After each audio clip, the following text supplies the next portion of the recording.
meu querido irmão, minha querida irmã, você está aqui sintonizado na TV Nazaré, programa Vida Consagrada. Comigo aqui, Padre Acácio, pároco da paróquia Bom Pastor, que trabalha aqui nessa arquidiocese de Belém. E hoje nós temos a alegria de termos um convidado, um sacerdote. Qual que é o padre que está aqui em nosso meio hoje? Seja bem-vindo, padre. Obrigado. Qual que é o nome do senhor? Padre Jaime de Moura Pereira. Padre Jaime, e fiquei sabendo aqui a grande alegria, né? Completou 50 anos, né, de vida sacerdotal, né? Jubileu de ouro, dedicação, todo o trabalho, né? E eu pergunto, né? Vamos falar um pouquinho desses 50 anos aí de sacerdócio, mais um pouquinho aí também da sua história, tua preparação antes de chegar na ordenação. Por isso temos que falar da sua vida, não tem como. O Padre Jaime nasceu aonde? Nasci em Santa Isabel do Pará. Santa Isabel do Pará. Em 1938. Certo. Já faz um tempinho, né? Tem uma experiência já de não somente sacerdotal, mas também uma experiência de vida. E Padre Jaime, e a sua família era religiosa? Olha, meu pai frequentava todo domingo a missa, não é? E nos levava junto com ele, né? Isso foi muito bom.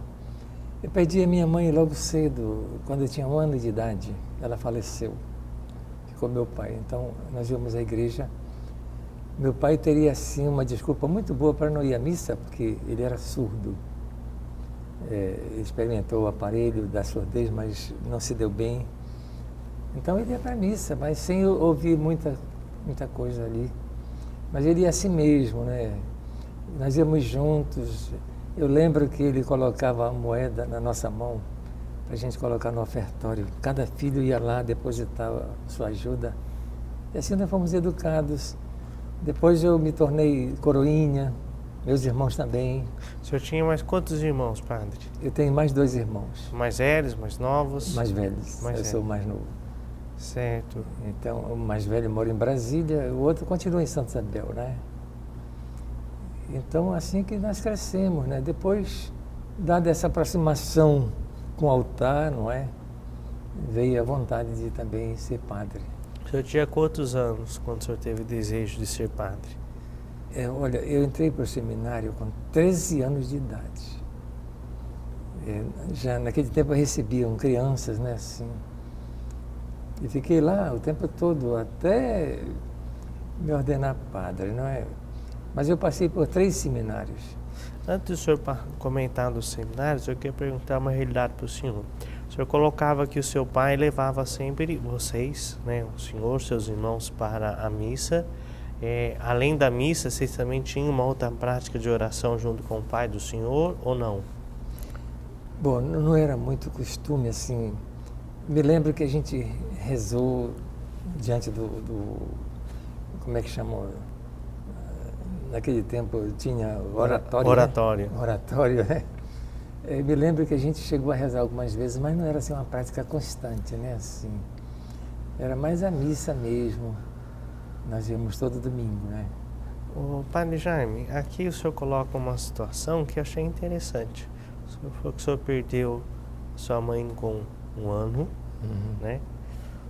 O pai do senhor com dificuldade de audição, então acredito que deveria ter uma certa dificuldade também para se comunicar com o pai do senhor. Sim, sim. Nunca gerou nenhuma revolta nesse momento? Nossa, por que Deus levou minha mãe? Por que meu pai é surdo e eu aqui nessa dificuldade? Não, o senhor tinha essas crises ou não? Não.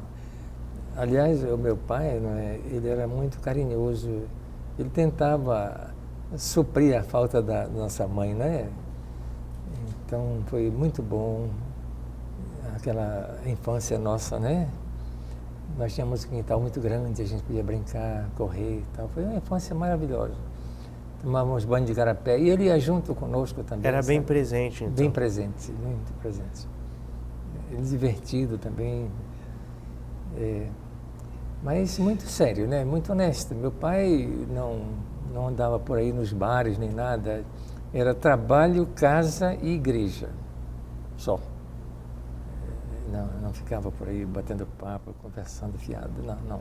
Então a gente pode ver como que a igreja faz a diferença, né, Padre Jaime? Porque em outras circunstâncias, se não tem igreja, talvez teria essa revolta, como eu comentei com o senhor, né? A gente vê como que é o bonito testemunho, né, de um pai, né? Ver como que pode levar. E, padre, como é que foi a expressão do seu pai quando você falou, olha, eu quero ser padre, quero ir para o seminário? 13 anos, né? Um garotinho. Como é que foi essa situação? Eu era muito apegado ao meu pai, sabe? Filho mais novo, né? Ele sentiu muito. Eu fui para o seminário e meus irmãos me contaram que ele passou a noite inteira sem dormir, andando de um lado para o outro, preocupado comigo, né? Como é que eu estaria no seminário lá? Que eu nunca tinha saído assim para longe, né? Mas isso foi superado aos poucos. Primeiro seminário, o senhor foi para onde? Aqui na Cidade Velha, aqui em Belém, certo. Nós tínhamos um seminário antigo aí. Aí eu fiz o meu seminário menor aí, né? E depois, nós não tínhamos o curso de teologia. Até filosofia nós fizemos aí. Depois, na teologia, passei um ano na Paraíba e depois o bispo nos transferiu para São Paulo, né? Seminário do Ipiranga. Bem, o senhor então andou bastante, né? O primeiro seminário que o senhor mencionou é aquele onde ficava, onde hoje é a igreja de Santo Alexandre, né? Ali né? Ali o senhor morou quanto tempo? Dos 13 anos até quantos anos? Bom, assim, um pouco difícil, mas até a filosofia, né? Porque o ensino era diferente. Naquele tempo, nós tínhamos o primário, né, e tal, hoje a gente fala ensino fundamental, né? Então, depois do primário, depois da 5ª série de primário, nós tínhamos o ginásio, né? Sim. Então, nós fizemos 6 anos de estudo depois do primário, certo? E nesse período vocês estudavam no seminário mesmo? Vocês estudavam também em escola pública? Como é que era? Não, era interno, é. Então, depois desses 6 anos, é que vinha a filosofia e a teologia. Ao todo, eu passei 13 anos também no seminário. Entrei com 13 anos, passei 13 anos no seminário e me ordenei com 26 anos. Certo. Padre Jaime, desse primeiro seminário, né? O que o senhor lembra com saudade? O que marcou o senhor desse primeiro momento que foi o seminário menor? Olha, era muito bom, né? Porque era uma turma grande, nós chegamos a ter 60 seminaristas. Tudo na mesma idade, mais ou menos assim? Não, havia diversidade, né? Alguns mais velhos, outros mais novos, né? Mas eu entrei muito criança para lá. Mas aquele ambiente, assim, de alegria, os esportes, né? Eu pratiquei muito voleibol, não é? E tinha a vantagem da altura, né? Sim. Foi muito bom. E nós fazíamos teatro também, sabe? Era muito bom. Foi um período assim muito bom que a gente não pode esquecer, né? Dessa época, tem padre hoje que morou com o senhor? Rapaz, olha, alguns já foram... Já estão com Deus? Já estão com Deus. Deus já chamou. Monsenhor Aderson, né? O padre Davi Laredo, né? Também era desse tempo, não é? E vários outros, e alguns deixaram também o ministério, né? Certo. Também. Mas é isso. Ok. Bem, então depois dessa primeira etapa, aqui em Belém, o senhor disse que o senhor foi para Paraíba. Paraíba. Né? Paraíba, o senhor ficou quanto tempo? Ficamos só um ano, né? O primeiro ano de teologia.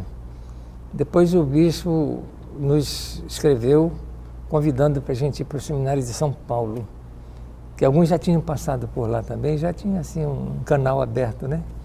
Seria o bispo de São Paulo ou o bispo daqui? Não, daqui, Dom Alberto Ramos. Né? Certo. Então fez a proposta de vocês deixarem ali para ir para São Paulo. Exatamente. Né? Padre Jaime, então aqui eu venho uma pergunta. Sim. Primeiro choque, sair da casa dos pais. Isso é natural. Bem, aí o senhor pode dizer que eu tenho segundo choque de cultura, né? Sim. Como é que foi sair daqui e chegar na Paraíba, né? Quais foram as coisas, quais foram as dificuldades, né, culturais que o senhor sentiu ali, mas também quais foram as coisas positivas que o senhor trouxe lá da Paraíba, que o senhor viu nesse ano? Nós nos hospedamos num seminário antigo, que hoje é um museu. não se podia mexer no seminário. Então, realmente, era um prédio velho, né? O prédio velho tinha algumas deficiências, mas foi muito bom também, né? Aquele encontro com pessoas de outra região, outra realidade, né? Diferente do Nordeste, né? Que às vezes as pessoas não sabem, né? Nós temos várias realidades diferentes, né? O Norte é uma coisa, o Nordeste é outra, o Sul é outra coisa. Foi bom conhecer essa nova realidade. Pena que foi só um ano, não é? Mas foi muito bom. Nós viajamos também pelo interior, percebemos um pouco os problemas da seca, o pessoal que enfrenta esses problemas lá. Deu para a gente perceber. Depois nós fomos para São Paulo, que era outra realidade, né? Seminário do Ipiranga, lá, movimento muito grande e tal. Era um seminário diferente, porque as instalações muito boas, passadio muito bom também. Agora muito rigorismo, né? Assim, nós tínhamos a obrigação de assistir às missas de batina e às aulas também, né? Batina preta. Tirávamos só para o esporte, para dormir. E os professores exigiam muito da gente, não é assim? Mas foi um período muito bom também, muito bom. Certo. Depois da Paraíba, né? Um outro mundo, uma outra realidade, né? São Paulo. Ali o senhor fez do 2º ao 4º ano de teologia, né? Exato. Que experiência que o senhor conta que o senhor teve lá em São Paulo?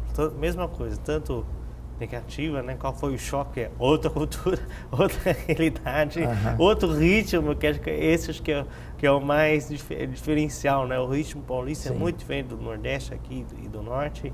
E também o que marcou positivamente esse período lá? Sim, nós fizemos pastoral nas favelas de São Paulo. Hoje é mais perigoso andar por lá, né? Mas naquele tempo não havia esse perigo. E foi muito bom, porque foi uma realidade que eu não conhecia também, né? As favelas. E também outras paróquias também da periferia. Nós pudemos dar uma ajuda lá também, não é? Foi muito bom, muito enriquecedora a experiência. Assim. Certo. Dessa experiência da favela, tem alguma coisa que marcou o senhor? Que o senhor viu, assim? Que o senhor pôde perceber assim, a presença de Deus? Ah, sim. Olha, é interessante. Nós tínhamos uma sinetinha. Então, quando nós chegávamos lá, a gente tocava a sinetinha. Daqui a pouco estava cheio de crianças, assim, né? Para o catecismo e tal. E era assim, um ambiente muito bom, sabe? A criança é muito espontânea, né? Assim. Mas muita pobreza, viu? Isso marcou muito a gente ali. Muita pobreza, muita carência. Mas foi bom, foi um período muito gostoso. Bem, e diante dessas diferenças distanciais muito grandes, Paraíba, São Paulo, como é que era a comunicação com o pai? Sim, naquele tempo, por carta, né? Por carta. Ainda tinha um detalhe, viu? Que hoje o pessoal pode estranhar muito. Quando chegava uma carta da minha casa no seminário, ia para a mão do reitor, ele abria a carta, lia e me entregava o envelope aberto. Quando eu ia escrever a carta, eu dava o envelope aberto, o reitor, ele tinha o direito de ler, não sei se ele lia, ele tinha o direito de ler, depois lacrava e botava no correio. Muito estranho isso para os nossos dias, né? Hoje Sim. Não havia e-mail, essas coisas. Lá em São Paulo mesmo, televisão era só quando tinha assim, algum jogo importante que a gente podia assistir, não é? Jogo de futebol. Mas assim mesmo no quarto do padre, que cedia para nós. Não tinha televisão no seminário. Isso em São Paulo. Sim. Nós tínhamos jornal diário, podíamos ler o jornal, mas televisão não tinha. Então, hoje não se concebe mais isso, né? Assim, mas era assim, era muito rigoroso o sistema lá.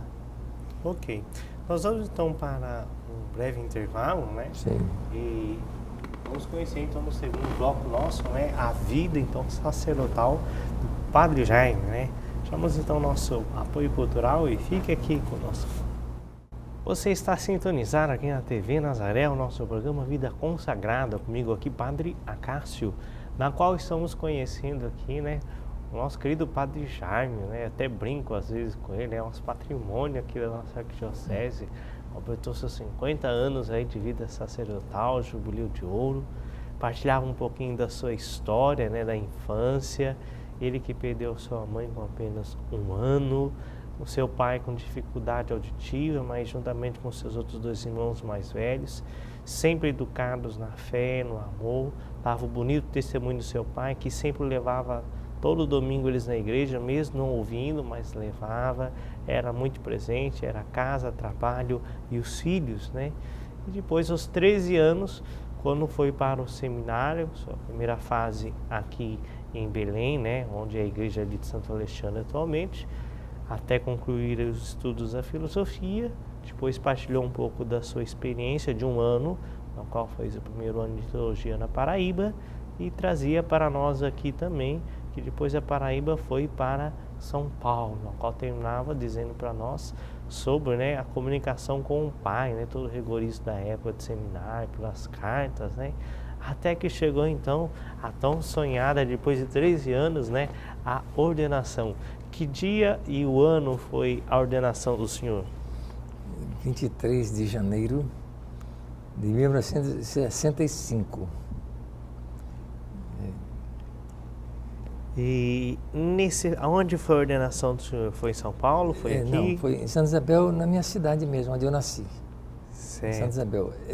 E lá eu pretendo novamente, nessa mesma data, celebrar a missa lá, aquele povo lá da minha cidade. E Padre Jaime, e qual foi a experiência, né, ao retornar para Belém, retornar para Santa Isabel? O que o senhor lembra dos preparativos da ordenação, que marca, que traz aquela saudade gostosa? Quais foram as cenas da ordenação que te marcou mesmo? Porque é uma coisa magnífica uma ordenação, mas na própria cidade, de onde veio, onde saiu, porque é um testemunho vocacional muito grande. O que o senhor poderia falar para nós sobre isso? Eu vinha com uma preocupação na cabeça, né? Inclusive eu cheguei a escrever para Dom Alberto como seria o meu trabalho aqui, se eu iria para a paróquia, se eu ia para a cidade, para o interior. Recordando que é o Dom Alberto Ramos, Dom Alberto Ramos, né? Dom Alberto Ramos. E ele me respondeu de uma maneira muito interessante. Ele recortou umas pegadas na areia, descalço, né? E outra pegada de sapato. E ele colocava assim: cidade ou campo, isso pertence para Deus. E não respondeu. Eu vim sem saber como é que ia ser, não é? Então, cheguei aqui, não tinha assim uma noção como é que ia ser o meu trabalho. Se ia ser no interior, na cidade. Mas eu fui mandado para o interior, Capanema, né? Mas você pergunta sobre a minha sensação, assim, a chegada. É aquela expectativa, né? Muito grande, né? Realmente é uma data inesquecível, né? A ordenação. Pena que meu pai não pôde assistir, né? Ele morreu antes, né? Morreu antes. Eu ainda era seminarista aqui em Belém, quando nas férias meu pai tinha uma boa saúde e tudo, mas de repente, à noite, deu um derrame e tal, foi fatal. Não demorou muito, ele faleceu, né? E ele tinha muito gosto de ver a ordenação, né? Mas também ele não obrigava a gente, ele me deixou muito assim à vontade, sabe? Ele dizia sempre: meu filho, é isso mesmo que você quer, você está bem. E eu dizia: estou, eu vou continuar e tal. Porque não houve pressão nenhuma da parte dele, né? Sim. E eu sei que ele ficava muito feliz da minha caminhada no seminário, né? Assim, mas não conseguiu ver a minha ordenação. Foi em Santa Isabel, foi um dia de muita chuva, mas foi uma coisa muito linda, sabe? que não dá para esquecer. Certo. Bem, depois da ordenação, foi nomeado para trabalhar onde? Em Capanema. Em Capanema. E o que o senhor diz de Capanema? Como é que era a época, esse período Capanema? Nós fomos substituir os padres capuchinhos, né? Frei Hermes. Ele estava saindo e nós estávamos chegando. Então, eu fui junto com o Monsenhor Aderson, que era um pouco mais antigo do que eu. Foi muito bom, porque me passou muita experiência. Mais ou menos que ano que era isso aí, Padre Jaime? 65, no começo, logo. Certo. Então, ele me passou muita experiência. Ele era um homem muito organizado, sabe assim, o Monsenhor Aderson, que já faleceu também, não é? Lá nós ficamos um ano juntos. Depois de um ano, Dom Alberto Ramos chama o Monsenhor Aderson para Belém, para o seminário. E eu fiquei mais um ano em Capanema. Ele mandou o padre Carlos Martins me ajudar lá também, não é? Fiquei mais um ano. Então, na realidade, eu fiquei 2 anos em Capanema. Foi muito bom esse tempo, né? Eu era padre jovem, me entrosei muito com os jovens de lá, a gente jogava voleibol, né? Nesse tempo. E não tinha televisão nesse tempo lá, viu? Isso era muito bom, porque facilmente a gente reunia os jovens à noite, sabe? Porque não tinha diversão, a televisão prende muito, né, os jovens, né? E facilmente a gente reunia 40 jovens assim, de noite, durante a semana. E foi um tempo muito bom, assim. Fazíamos excursões também, teatro. Uma turma muito boa, sabe? E foi um período muito bom. Pena que foi assim muito curto, não é? O trabalho ia bem, não é? Ia bem. Aí Dom Alberto colocou isso como um argumento, né? Já que você está bem com os jovens, você vem trabalhar com os jovens aqui em Belém, né? Eu vim, não é? Foi muito interessante. Depois da nossa saída, retornou para lá de novo. Em Belém o senhor veio em 67. 67. Aí foi quanto tempo nesse período trabalhando com a juventude? O que o senhor fazia aqui? Não, aqui eu trabalhava no seminário. No seminário. Ah, então o senhor veio para a casa de formação. Para onde já estava o Monsenhor Aderson. Certo. Ele ia na frente, eu ia atrás, né? Ele ia abrindo o caminho e você ia chegando atrás. Exatamente. Aí fiquei no seminário ainda uns 5 anos, mais ou menos. Seminário menor nesse tempo, viu? Dessa turma, nós temos o padre Posidônio, o Cid, né? Sim. E o padre Romeu, que era dessa época também, não é? Convivemos juntos esse tempo, não é? Então, durante esse período, como éramos 2 padres, nós resolvemos dar uma ajuda ao padre da vigia, que ele tinha uma área muito grande de atuação, incluía Santo Antônio do Tauá na vigia também nesse tempo, e nós passamos a tomar conta do Santo Antônio do Tauá, com a autorização do pároco, não é? Só para ajudar, né? Então, no fim de semana, um padre ia para lá e outro ficava no seminário, né? E a gente se revezava. Isso foi durante algum tempo, né? Fomos criando uma certa estrutura para se criar uma paróquia. Então, depois de 5 anos no seminário, eu pedi para Dom Alberto Ramos para ir para o Tauá, trabalhar lá e morar lá. Ele aceitou, sem problema, não é? Mandou o padre Zé Maria Albuquerque para o seminário e eu fui morar em Santo Antônio do Tauá. Lá tinha 2 religiosas também, havia um bom entrosamento entre nós. Desenvolvemos vários trabalhos lá também, assim, foi muito bom. E lá eu passei 20 anos. 20 anos. Não é normal o padre demorar tanto tempo na paróquia. Mas foram me deixando e eu fui ficando, né? Eu sou daquele tempo que se falava assim, não pedir, também não recusar. Certo? Sim. Eu ficava esperando a decisão do bispo, né? E ficamos lá, mas foi muito bom, sabe? Tivemos alguns trabalhos assim, juntos com a comunidade paroquial, muito marcantes, sabe? Porque Santo Antônio era uma cidade muito atrasada, pequena, nesse tempo aí, né? Hoje não, hoje está uma cidade grande, né? Com muitos problemas também, não é?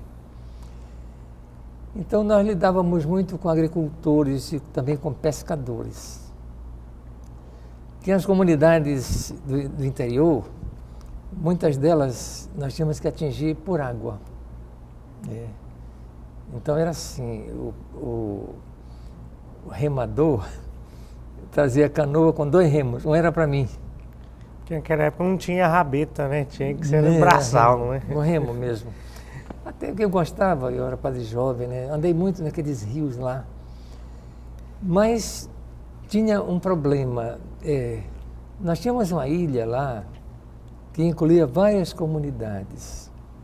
Tracuateu da Ponta, São Raimundo, Santa Maria do Vituba, Fortaleza, Cocal. São comunidades que moravam nessa ilha lá, né? Então, para chegar nessa ilha, nós tínhamos que pegar a canoa, de qualquer maneira. Mas não seria difícil fazer uma estrada, só dependia de um aterro e 2 pontes só. Que podia ser ponte de madeira mesmo, porque não era rios grandes, não. Eu cheguei a falar com o prefeito. Prefeito, esse povo está isolado lá, não é difícil fazer uma estrada. E o argumento dele, esse povo é muito pobre, não tem o que oferecer. Digo, mas é por isso mesmo que precisa ajudá-los, né? Ele não queria. Ele disse, não, é trabalho de engenharia, isso não vai dar muito trabalho. Bem, mas era uma necessidade, viu? Eu tinha um parente político aqui, Antônio Amaral, chegou a ser deputado estadual, depois deputado federal. Antônio Amaral, ele é vivo ainda, ele mora em Brasília.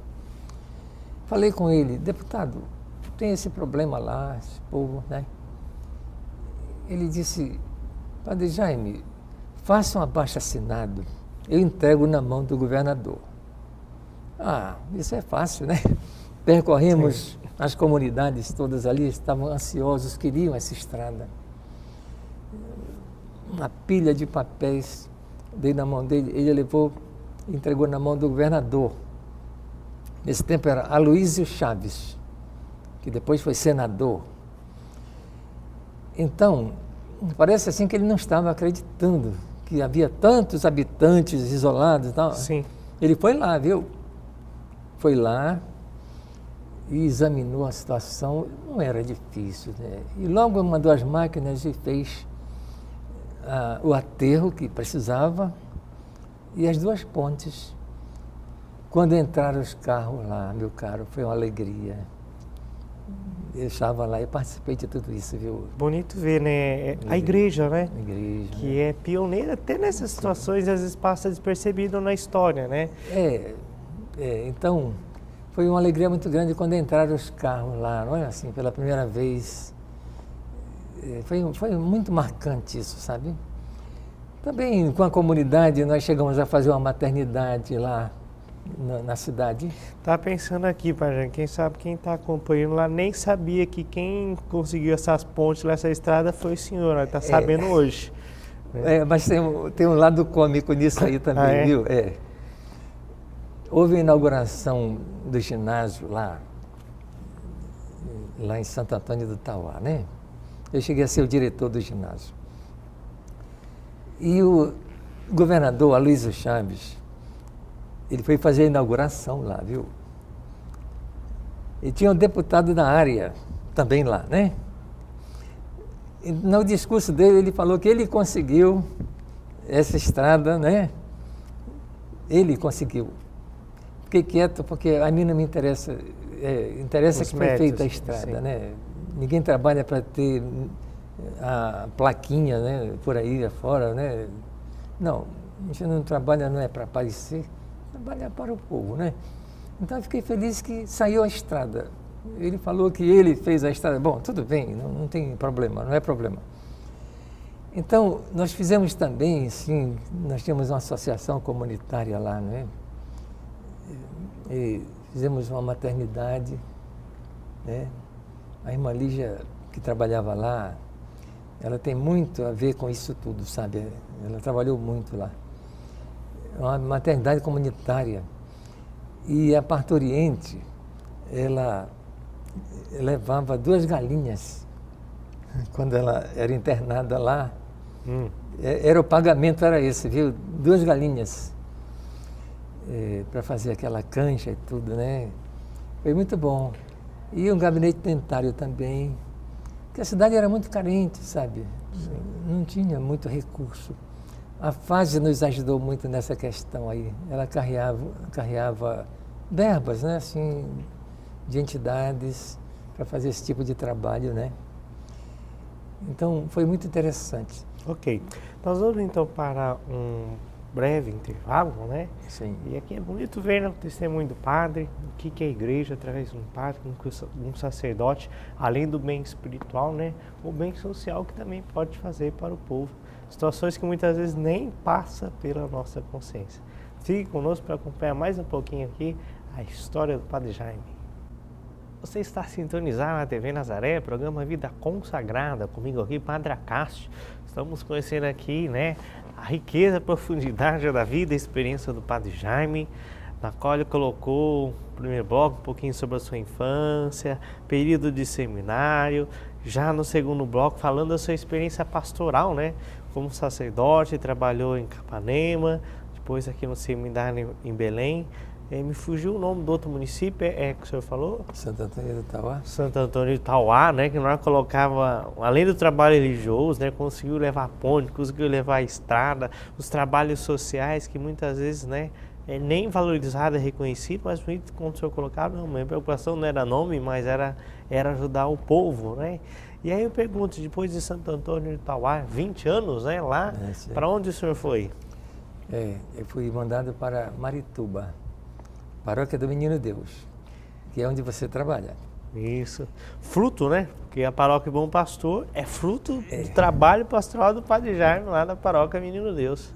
Nesse tempo, a paróquia era muito grande. Bom, hoje está maior, claro. Muito grande. E quando eu cheguei, eu encontrei 4 locais só de celebração. 4 locais. Aqui, desculpa interromper, mas só uma coisa interessante. Hoje, Marituba, né, são 5 paróquias, né, atualmente. Todas eram antigamente era uma Menino Deus, uma só. Era uma só paróquia. Então, realmente, era muito difícil para um padre só, não é assim. Fizemos o que foi possível, né? Então, construímos várias igrejinhas que ainda hoje estão por lá, né? Santa Clara, Teresa d'Ávila, né? Assim, São Marcos. É uma igreja até maior, porque nesse tempo era pequenininha, mas nós demolimos e fizemos uma grande, São Marcos, que agora é paróquia também. Santa Catarina Labouré, né? Santa Lúcia 1, Santa Lúcia 2, 2 capelas. E várias. Cristo Redentor também, né? Cristo Redentor também. Tem Nova Esperança, Paulo VI, também tem um ambiente lá. E lá na Nossa Senhora das Vitórias, que hoje chamam Che Guevara, Almir Gabriel, mas na boca do povo muito Che Guevara, né? Pois é. Ali nós assistimos de perto aquela ocupação, não é? Era um terreno abandonado, né? Muito grande, muito grande. E o pessoal entrou lá de repente e tal. E a polícia veio, expulsou todo mundo com aquela delicadeza que a gente conhece já. Foi horrível. Aí eles foram para a cidade e ficaram num ginásio coberto que tinha ali na praça, que hoje não tem mais. Ficaram ali alojados, sabe? Mulheres, crianças, meu Deus. E a gente ajudou no que pôde, assim, não é? Depois eles voltaram, né? Com o apoio de um deputado lá e tal. E voltaram novamente para ocupar aquele espaço lá, viu? Dessa vez a polícia deixou em paz o pessoal e lá ficaram até hoje, não é? Então, nós logo chegamos lá com eles, assim, já pedimos um pedaço de terra para a igreja. Aquele pedaço de terra lá. Da paróquia. É. E, por sinal, era um pedaço grande de terra. Depois, lá pelos fundos, começaram a invadir. É. Mas nós passamos um muro para evitar que eles avançassem mais. E tem hoje lá aquela igreja, nós construímos... Que é a atual paróquia Nossa Senhora das Vitórias. Paróquia Nossa Senhora das Vitórias, né? Foi um trabalho assim muito bom com a ajuda do povo, né? Claro, o povo muito generoso e tal.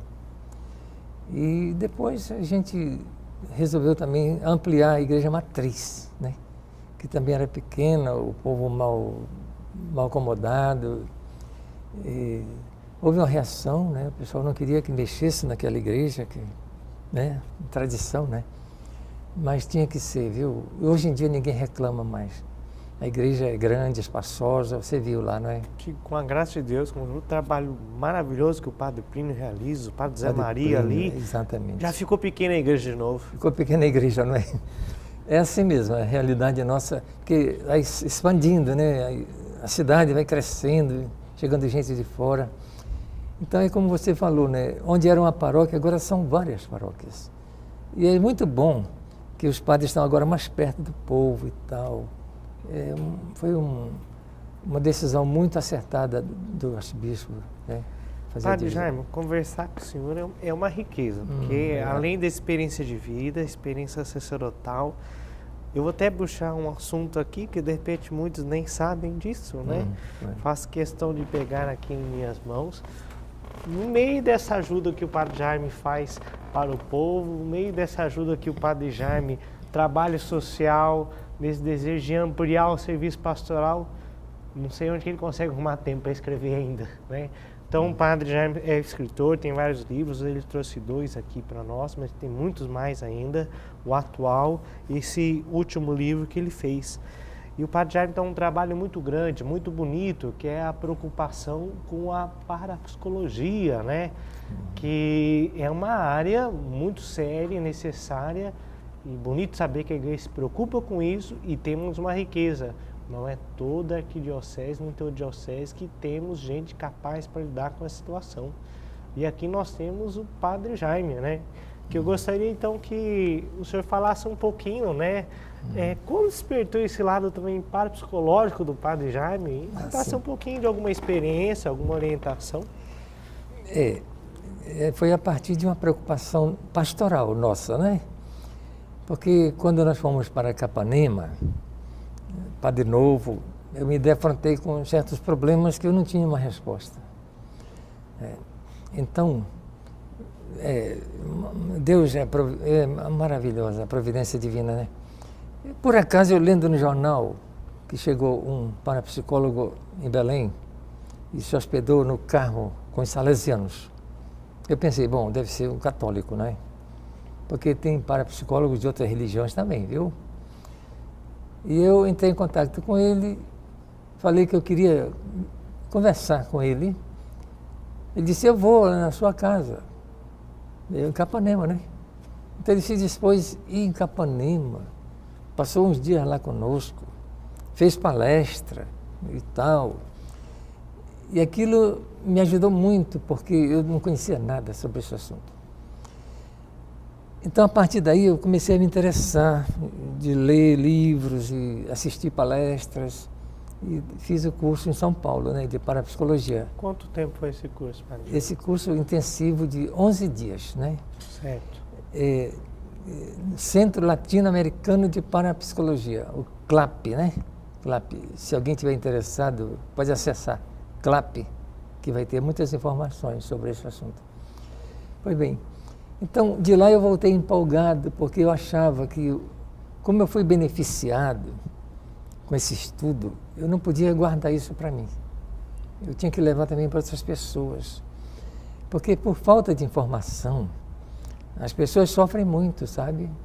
Sofrem muito, porque complica a situação. Às vezes o problema é simples, mas torna-se complicado por falta de uma explicação, está compreendendo? Então, é isso. O meu trabalho é esse. É uma preocupação pastoral, realmente. Eu fiz 4 livros, tá? Praticamente esgotados. Esse é o último, esse que você apresentou. Esse é o último, ainda não está esgotado, né? Tem nas Paulinas, por aí, quem tiver interesse no assunto. Tá certo? Então, é assim. Então, muitas pessoas me procuram realmente com problemas.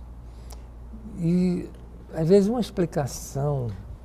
Desculpe interromper o senhor, mas o que seria a parapsicologia? Acho que seria até curioso explicar o que seria, acho que é a realidade, para te contar os casos. Isso é. A parapsicologia não é psicologia, embora esteja muito perto uma coisa da outra, né? Parapsicologia é uma ciência que estuda fenômenos. Pode parecer assim uma coisa espantosa, né? Fenômenos. Fenômenos que, por sua vez, não são sobrenaturais. Mas como são raros e esquisitos, pode parecer coisa do demônio, sei lá, do capeta, e às vezes não são, né? Então, é isso que é o problema. Que as pessoas logo interpretam tudo que é estranho, diferente, como sendo ou coisa do outro mundo, alma do outro mundo, ou demônios, e às vezes não é. Certo?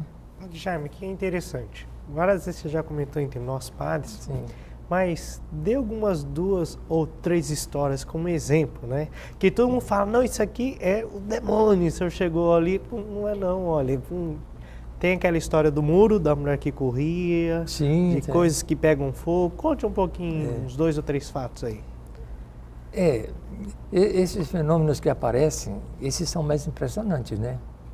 Por exemplo, pedras que caem, fogo espontâneo que surge nas casas. Isso deixa a gente apavorado, não é? Luz que acende e apaga, piano que toca sozinho. Quer dizer, isso é uma energia. Isso tudo o senhor pode ver, né? Contemplar com os próprios olhos. A gente tem os livros também que falam sobre isso, né? Então, nós chamamos telergia. É uma energia que a pessoa libera e é capaz de fazer tudo isso, viu? Mas, na minha experiência, sempre que tem algum fenômeno, deve ter algum problema naquele ambiente ali. Não é? Alguém que está ou estressado ou revoltado reage dessa maneira, sabe? Libera essa energia. Não é todo mundo, não. Tem pessoas que sofrem e nada acontece, né? Sim. Mas tem pessoas que liberam essa telergia. Aí você vê essas coisas aí, pedra caindo e tal, fogo espontâneo. Às vezes, uma conversa já ajuda muito, sabe? Quando a gente explica, isso é um fenômeno natural, viu? Agora, precisa saber o epicentro dessa energia, onde é que está? Quem é que está liberando essa energia?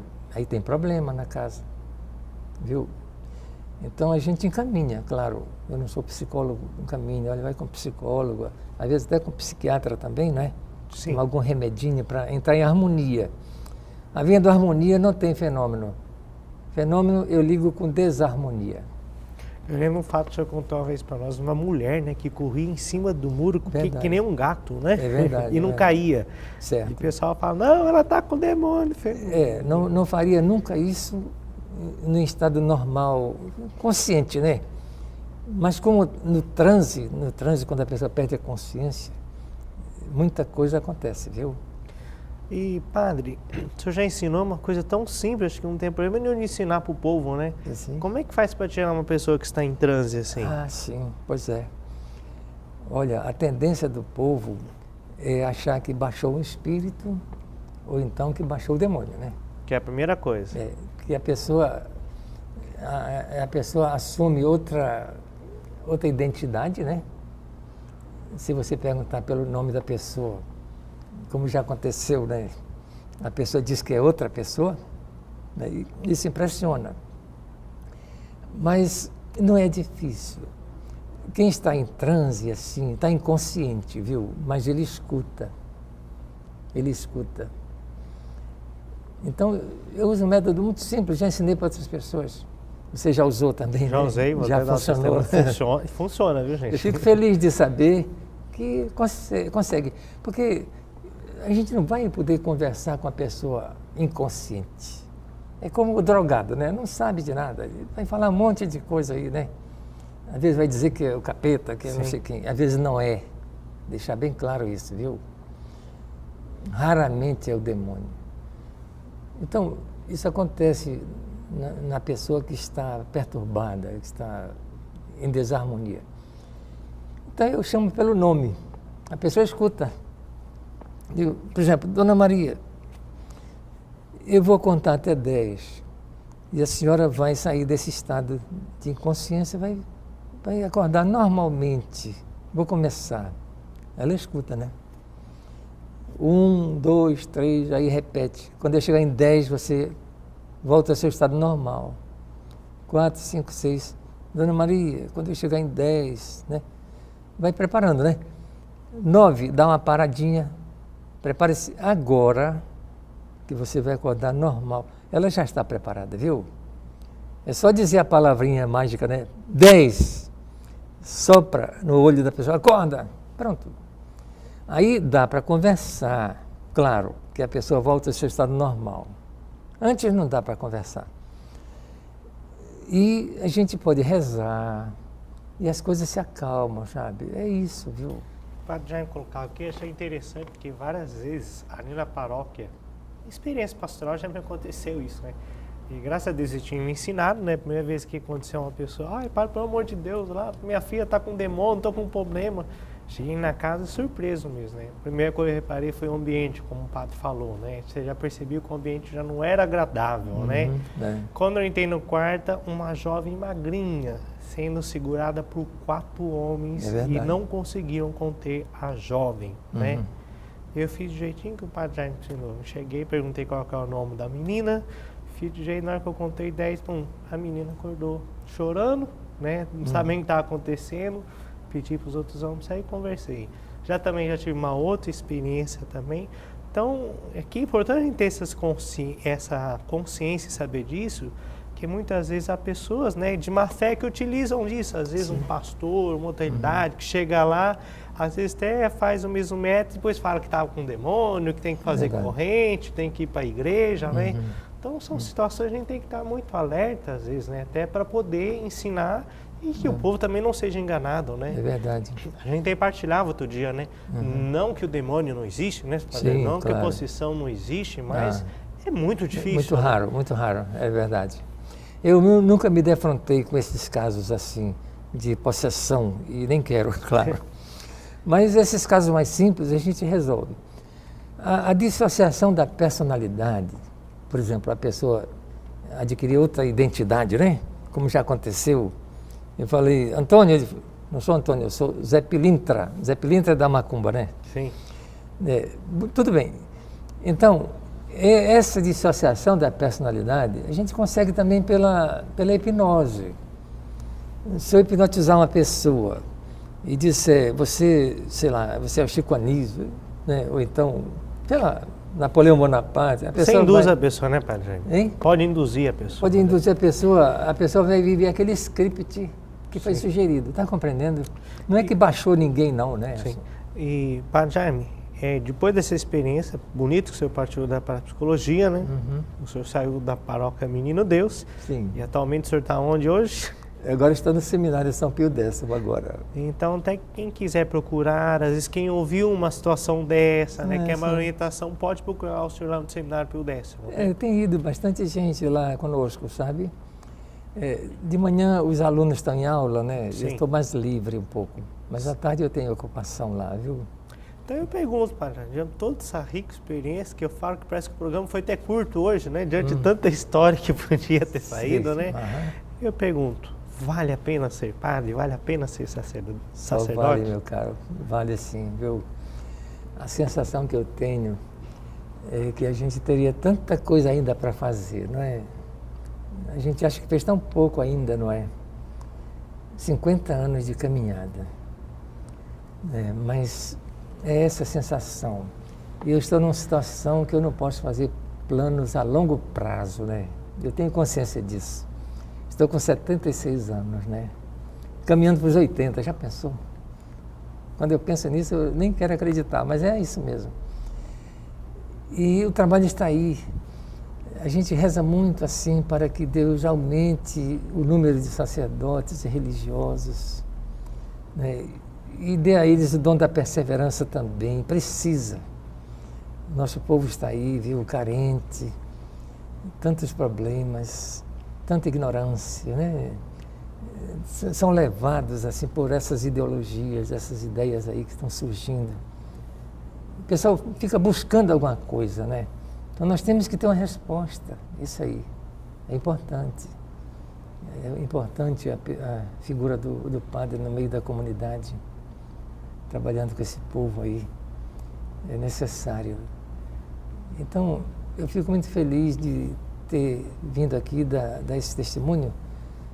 Espero que isso tenha despertado nos jovens, assim, algum interesse também pela vocação sacerdotal, né? Eu queria dar um alerta para os jovens, aproveitando esse momento. O Papa, quando esteve no Rio de Janeiro, o Papa Francisco, disse: jovem, não se deixe manipular, não é? Que o jovem facilmente ele pode ser levado, né, por essa onda de maldade e tudo. Tem um problema sério que está me preocupando. Os filmes de terror, viu? Agora tem um filme aí, Annabelle, está passando. Filme de terror.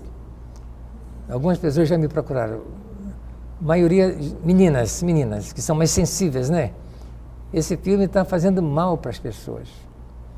Porque ver um filme desse, depois perde a tranquilidade, viu? Ficam tendo pesadelos, alguns tendo até visões, viu? E isso não é bom. A nossa mente é como um terreno. Se eu plantar boa semente, eu vou colher bons frutos. Se eu não plantar boa semente, eu não posso colher bons frutos. Filme de terror e violência não é uma boa semente. Está entendendo? Sim. Padre, a gente Sim. agradece o testemunho do Senhor. Tudo aquilo que você pode desempenhar, tenha certeza o quanto o teu testemunho enriquece a todos nós. Leigos, paroquianos, seminaristas e até gente que é padre, né? Eu tenho ido até dizendo, de repente o senhor nem sabe disso. Quando eu vou falar de todos os santos, né, eu sempre menciono um dos santos, menciono os anônimos, né, que a gente não conhece, que infelizmente não vão chegar à canonização, e aqueles que a gente conviveu. E sempre na paróquia eu falo, Dom Zico e Padre Jaime. Oh, meu Deus! Deus abençoe todo quem me dera, não mereço tanto. Né? E assim nós vamos encerrando mais um programa Vida Consagrada. O Senhor esteja convosco, Ele está no meio de nós. Que dê sobre vós a bênção de Deus Todo-Poderoso, Pai, Filho e Espírito Santo. Amém. Amém.